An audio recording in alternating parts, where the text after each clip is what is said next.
Le défi, c'est le même depuis le début et c'est le même jusqu'à la fin, j'espère.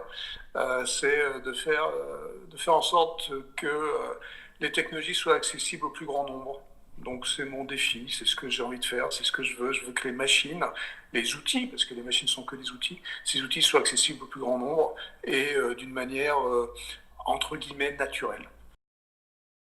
Pas ça, justement, d'apporter ces technologies, d'apporter ces outils qui peuvent avoir une influence extraordinaire sur notre monde et sur nos vies. Donc les amener pour faciliter la vie justement des gens. Ben, le premier message essentiel aujourd'hui, dans le contexte dans lequel on est, c'est faut pas lâcher, faut continuer à travailler parce on est qu'au début. On est qu'au début, même si ça fait 60 ans qu'on parle d'IA, c'est que le début. Donc faut pas lâcher, mais aussi l'autre message très très important, c'est qu'il faut pas raconter n'importe quoi. C'est-à-dire qu'il faut être très très clair sur les limites de la technologie, sur les limites de la technologie d'aujourd'hui, sur ce qu'on est en train de faire pour la technologie de demain, et comprendre que éduquer les gens pour pas qu'ils croient ce que ce n'est pas. Bah, c'est provocateur, oui, c'est provocateur exactement pour la raison que je viens d'évoquer juste avant. C'est qu'il y en a assez que les gens racontent n'importe quoi. Et donc, c'est pour raconter ce qu'est vraiment l'IA. L'IA sur laquelle nous, on travaille depuis 30 ans, et puis, comme j'ai dit tout à l'heure, depuis 60 ans pour certains. Et donc, pour expliquer ce que c'est vraiment, ce que ça peut nous amener, que c'est extraordinaire, que ça va amener des champs d'investigation fabuleux, mais il ne faut pas transformer ça en Hollywood et en science-fiction. Il ne faut pas faire peur aux gens, faut pas pour rien. Faut pas leur faire croire que ça va faire des choses que ça fera jamais. Et donc l'expliquer, éduquer. Et donc c'était le but de ce bouquin. Et donc si on prend le titre au pied de la lettre, c'est l'intelligence telle qu'on pourrait la définir qui ne peut pas être artificialisée. C'est ce que je veux dire. C'est que notre intelligence à nous, elle ne peut pas être artificialisée. Et tout ce qu'on a, tout ce qu'on fait aujourd'hui en IA, ce sont des outils fabuleux, extraordinaires, encore une fois, qui peuvent se retrouver contre nous, pas à cause des outils eux-mêmes, mais à cause de nous. C'est-à-dire que c'est nous qui choisissons, c'est toujours nous qui sommes en contrôle. Quoi qu'on en dise, quoi qu'on entende, il faut bien comprendre qu'aujourd'hui, avec les techniques qu'on utilise depuis 60 ans, il n'y a aucune chance d'arriver d'une part à l'intelligence artificielle générale dont certaines personnes parlent, ça c'est impossible avec ces techniques, et puis c'est pas dangereux tant que nous ne sommes pas dangereux. C'est un outil très puissant et qui nous permet donc de nous assister dans des tâches et d'assister notre intelligence, d'augmenter notre QI. Donc c'est un outil qui augmente notre QI. C'est l'évolution naturelle. En fait, moi, comme je disais tout à l'heure, l'IA officiellement existe depuis 60 ans, depuis 1956. On pourrait la faire monter bien avant ça.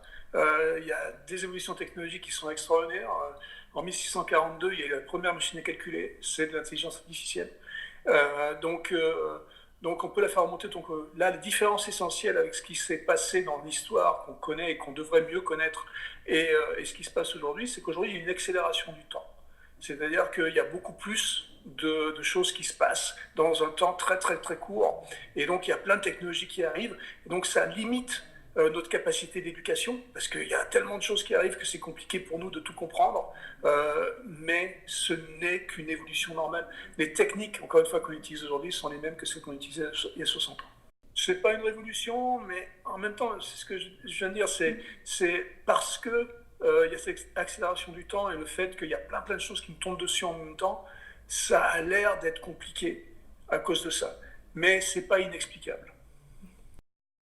Non, en fait, j'ai pris une date au hasard et c'est même pas la bonne date. C'est-à-dire qu'il fallait pas parler de 2040 parce que ce que je décris dans ce bouquin, dans cette partie-là, en fait, qui peut d'ailleurs faire peur, hein, et c'était pas le but de faire peur, j'explique bien partout ailleurs qu'il faut qu'on a le choix, qu'on peut décider d'avoir un monde comme ça autour de nous.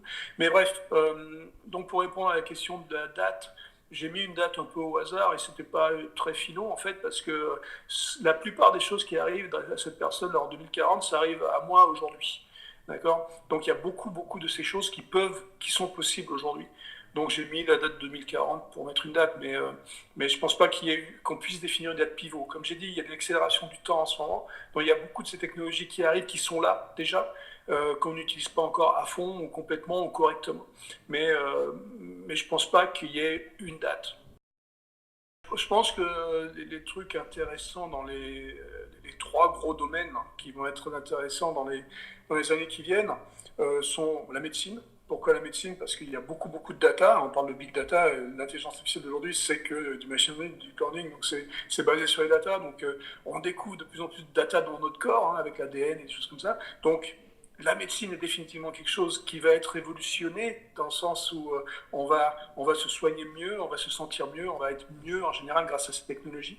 Donc ça, c'est un truc important. L'autre qui est évident aussi, qu'on voit pointer son nez aujourd'hui, c'est le transport. Donc tout ce qui est les méthodes de transport, avec des voitures autonomes, des choses comme ça. Alors je mets des guillemets à voiture autonome, parce qu'il n'y aura jamais de voiture autonome telle qu'on puisse les définir au niveau 5, mais il y aura des voitures de plus en plus autonomes qui vont nous permettre à nous de ne pas avoir à opérer ces machines, parce que de toute façon, quand on les opère, on fait des erreurs que ces machines-là, elles, ne feront pas. Il y aura des accidents, il y aura toujours des accidents, mais ce ne sera pas les mêmes que ceux d'aujourd'hui, ce ne sera pas à cause de nous.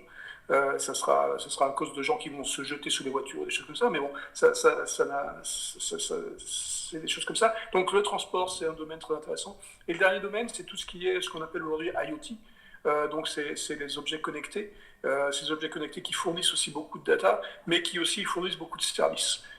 Donc que ça soit à la maison, donc avec la vie de tous les jours, avec les objets autour de nous, les appliances, je ne sais plus comment on dit en français, qui peuvent être autour de nous, ou au bureau, ou à l'usine, ou au travail, tous ces objets qui vont nous fournir ce service et qui vont nous assister, qui deviennent des assistants, ça c'est la troisième gros domaine. Et en fait, à la fin, c'est un seul gros domaine, c'est le domaine de l'IA au service de l'humain. Parce que, je veux dire, c'est que des outils. Donc, il n'y a pas d'influence. L'IA ne nous influence pas. C'est nous qui influençons l'IA. C'est une accélération. D'accord, il y a une accélération. Il y a des métiers, il y a beaucoup de métiers qui vont disparaître. Donc ça fait peur. Il ne faut pas se cacher. Il faut comprendre. L'éducation fait partie de ça. Fait partie du fait qu'on va comprendre quels sont les métiers qui vont disparaître.